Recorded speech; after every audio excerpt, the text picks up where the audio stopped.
What's up, everybody? It's your favorite, I'm the Skullface, favorite nerd, and today we are going to talk about the Build-A-Figure Juggernaut. And I think I'm going to sell this guy, but we shall see. So I've had people ask me to build these things on camera so we can see how easily they go together. Alright, so that's good. No problem so far.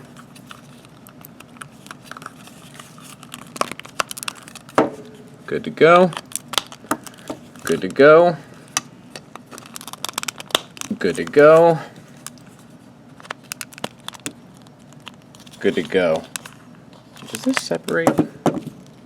Negative, but the face is kind of underneath there, so I might want to show that right now. It is like a head sculpted, and then the helmet sits on top.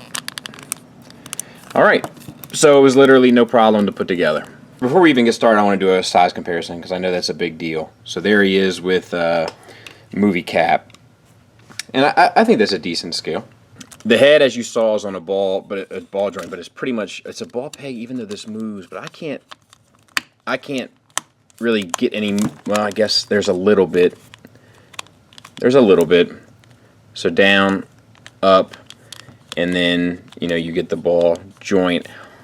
I'm not sure if I like how the helmet sits on there, but it is painted well, much better than the rest of him. But it is like it's washed as a brown, and then it has like a wash over top of it, and all the sculpted detail and stuff. Like it would have been over the top. They painted the little nuts and bolts, but still pretty good job. And then the face sculpt is good too. The eye paint gets a little out of the lines. I don't know if you're going to be able to see it. Let me see if this is worth it. Get my phone. Alright. I still don't know if you're going to be able to see it. At the base of his eye, part of the eyeball is painted on the eyelid, and it's that way on both. And even though it's small, I got to be honest, like it is distracting. Like I notice it from where I am right now, looking at it. But the gums and teeth are all painted really well, and the eyebrows are painted really well, and the eyes are actually painted really well, with the exception of that. So, for what it's worth, right? Ab crunch, 2 clicks forward, nothing back. Well, I guess that's forward, so maybe 1 back. It might be 1 back and 1 forward. I just had it a little bit low. I just had it a little bit higher. But up, it does the sculpt and paint does continue, so that's a good thing. The black paint kind of ends awkwardly at the armpit there, if you can see that. And it is a little touch and go throughout, but for the most part it's pretty clean. These reds don't match, which is kind of distracting. And the belly button is stressing me out. I'm going to have to cover that up. I feel like that shirt is way too tight if you can see the belly button that well. So let's just move the belt up, which is a loose floating piece of plastic, and then the gold is painted on. And I don't know if the black is painted on. I guess it has to be. I don't know. I would imagine it's not, but I don't. It doesn't look like dry brushing either, so maybe it's like a stamp type of paint job there. I'm not sure.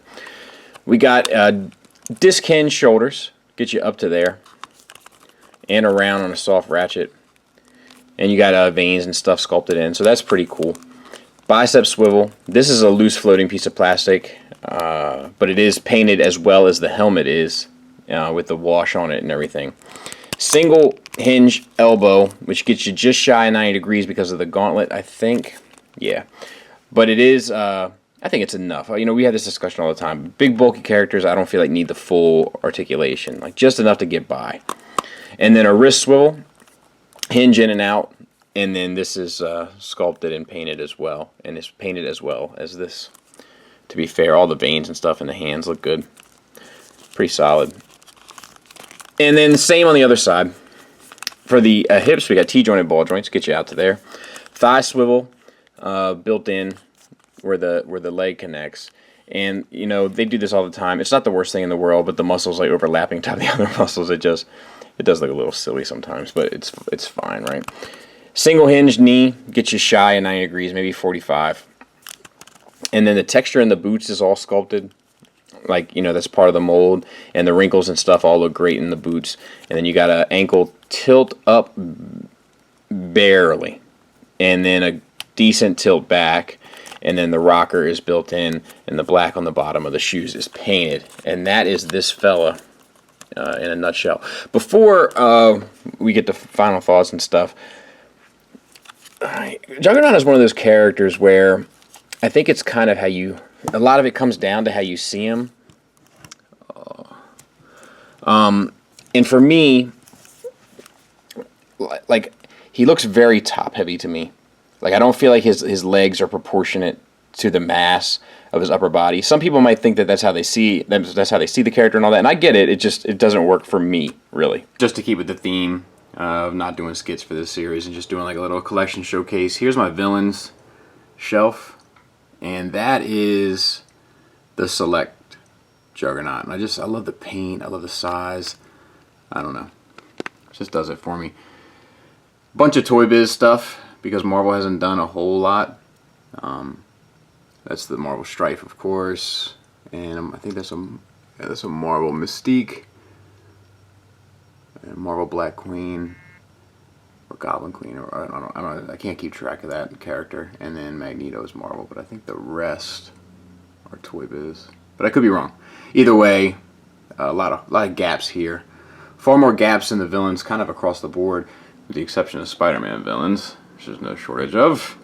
And to be honest, the Avengers villains is pretty good too. But a lot of gaps here, and the X-Men villains more so than the other ones. In closing, I think that he definitely beats out the previous Marvel Legend, Juggernaut, which I've never handled. I've only looked at pictures and stuff, but it just looks better to me. I'm not sure if he beats out the Select. You know, articulation-wise, definitely. But for my shelf, I think I might keep my Select and offload this fella. Because there's things about the proportions that kind of bother me, and the paint differences between the armor and the suit is throwing me off. I can't even tell you why. It's just, it is throwing me off. And I don't like the head not being able to attach, but I get why they did it in order to get the articulation. So there's that. For the pluses of it, though, there's plenty. The face sculpt inside of the helmet being glued together is a smart way to do it because it allows them a lot of opportunity to get the detail and paint work in there. So that's cool.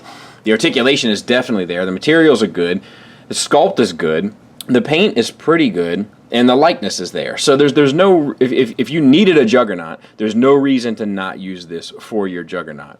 It's definitely good enough. You know, I would have gotten this Juggernaut anyway because I wanted every character in the wave. The only one that I was kind of touch and go on was Phoenix, and even that you kind of need one, right? So I think it's good to go. I think that an Apocalypse probably would have been more appropriate. And I feel as though Apocalypse is kind of more in desperate need of an update. You know, it's been so long since the Toy Biz one, and I don't think there was a Marvel Select one. So I kind of feel like Apocalypse would have been more appropriate. You got the movie, you got that. But I don't really care. Ultimately, I'm pretty much sold on the entire wave. And I applaud them for doing some X-Men stuff where we need X-Men stuff. Now if they can just start getting some Fantastic Four stuff done as well, that would be great. Anyway, that may be asking too much, though, I guess. Thanks for listening. Thanks for watching. Until next time, take care.